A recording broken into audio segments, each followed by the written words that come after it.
Welcome to today's Explainer. I'm genuinely so glad you're here with us today, because we're going to unpack something that has the power to completely change how you view making professional connections. Today, we're looking at a brilliant source text that focuses entirely on the art of genuine networking. My goal over the next few minutes is to just guide you through these concepts slowly and deliberately, so you can walk away with a fresh, incredibly human perspective on how we build our careers and our professional lives. So, does the word networking make you uncomfortable? If your stomach just dropped a little bit thinking about that, please know you are absolutely not alone. I want to validate that dread right out of the gate. For so many of us, networking feels, well, forced. It feels incredibly transactional, right? Like it's awkward and you're just trying to extract value from a total stranger. But the source material we're diving into today presents a completely different perspective. It completely reframes this. Real networking isn't about manipulation or handing out business cards like some kind of robot. It's about genuine human connection. It's about trust, and it's about curiosity. Okay, let's dive into this and see what that actually looks like in practice. Section 1. Jason's story and a new approach. To really understand this reframe, let me tell you a story from the text about a man named Jason. Jason had a deep, genuine interest in agriculture and grain operations. Now, traditionally, an employment specialist trying to help Jason would just start blindly calling agricultural companies, asking if they had any open positions.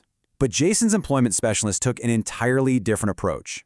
He didn't ask for a job. Take a moment to let that sink in. The specialist did not begin by pitching Jason for a role. There was no resume thrust across a desk. There was absolutely no pressure on the employer to make a hiring decision. Instead of a pitch, the specialist simply asked for a conversation. It was positioned as an informational interview, basically just an opportunity for Jason to tour the workplace, to see the grain operations firsthand, and simply to learn from someone who was already doing the work. So they tour the workplace, ask some questions, and learn about the industry. And during that meeting, because it was framed this way, something remarkable happened. The employer started talking, not just politely answering questions, but truly opening up. They talked about staffing challenges, the changes happening in their industry, how their operations were shifting, and what they actually needed. This beautifully illustrates one of the biggest lessons in job development. Opportunities often emerge through conversation long before they ever exist as a formal job posting. Many businesses don't even realize they have unmet needs until someone sits down and helps them think out loud. Section 2. Curiosity lowers resistance and the power of asking. Let's see how this builds into the actual mechanics of these conversations. How exactly do we get employers to open up like that? Well, it all comes down to how a curious mindset completely changes the dynamic in the room.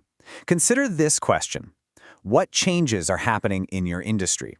What's really interesting here is the phrasing. Notice how that doesn't sound like a sales pitch at all? It doesn't put the person on the defensive. It just sounds like genuine, authentic interest.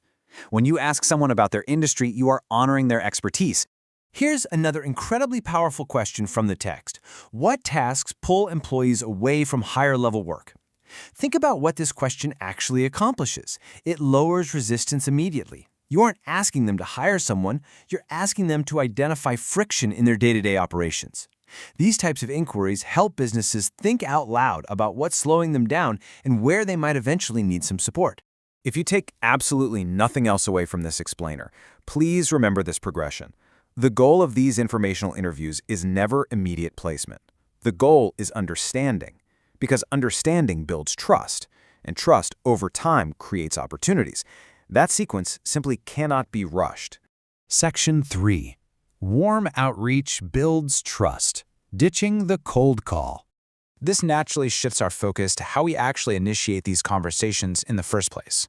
The authors of our source material provide a really realistic warning against relying on overly aggressive cold calls to build these relationships. Randomly interrupting a busy business owner with a cold approach often feels intrusive, it's aggressive, and it starts the relationship off on the completely wrong foot. But warm outreach, that's a completely different story. Businesses appreciate context, and they appreciate respect. When you reach out through a referral, a shared connection, by showing up at community events, or even just sending a thoughtful introductory letter before you pick up the phone, you're showing that you actually value their time. In a professional world that is so often obsessed with daily metrics, hiring targets, and just closing the deal, this is a vital reminder. Long-term employer engagement is built entirely on trust, not pressure. Relationships should feel human, not transactional. Section 4. Handling objections. Being collaborative, not argumentative. Of course, even when you build a relationship warmly and humanly, reality does set in.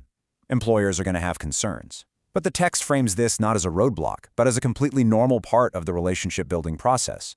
It's perfectly natural for an employer to worry about things like the cost of workplace accommodations or how hiring someone new might disrupt their current workflow. Or honestly, just general uncertainty about taking a chance on a non-traditional candidate. These aren't personal attacks, they're just operational realities for the business owner. So, the absolutely crucial point here is how you handle those worries.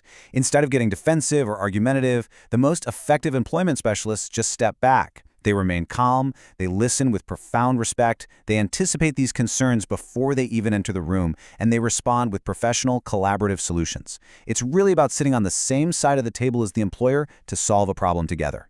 Section 5. Strengths over labels and human dignity. We're going to slow down just a little bit here because we're arriving at what is perhaps the most profound concept from the source text, and it centers entirely on the idea of disclosure and human dignity. People must never be reduced to their labels.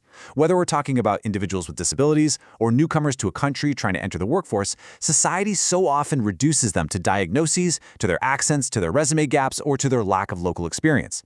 We end up using this heavily medicalized, deficit-focused language. But the authors insist we have to shift our perspective entirely. We need to talk about workplace capabilities, a person's strengths, their unique adaptability, their raw skills, their true potential, and the undeniable contribution they can make to a team. People must be seen as capable human beings first. Let's just pause on that thought for a second.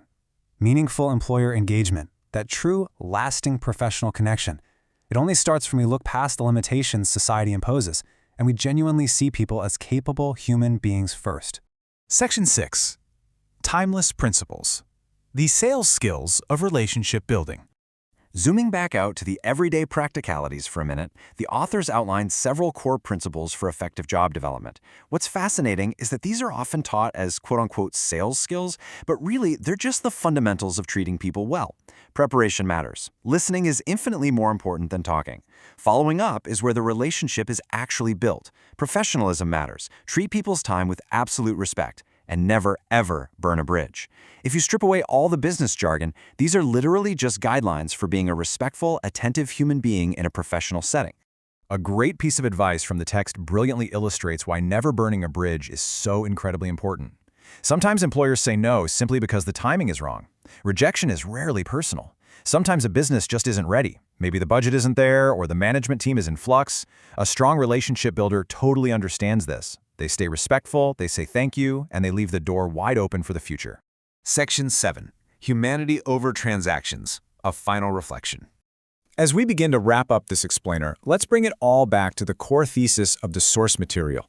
Developing jobs, building networks, creating professional opportunities, it's a deeply human endeavor. It requires the courage to see brilliant possibilities where others only see limitations. This is the ultimate reframe we've been working toward today. Not sales, not pressure, not convincing, just relationship building. Forget the aggressive pitches. Forget trying to convince someone to do something they don't want to do. Networking is an act of careful observation. It's an act of trust, and it's driven by profound, genuine curiosity about the person sitting across from you. I want to leave you with this thought to carry into your week. Instead of waiting for a transactional "we're hiring" sign, what if you simply extended a genuine invitation to connect?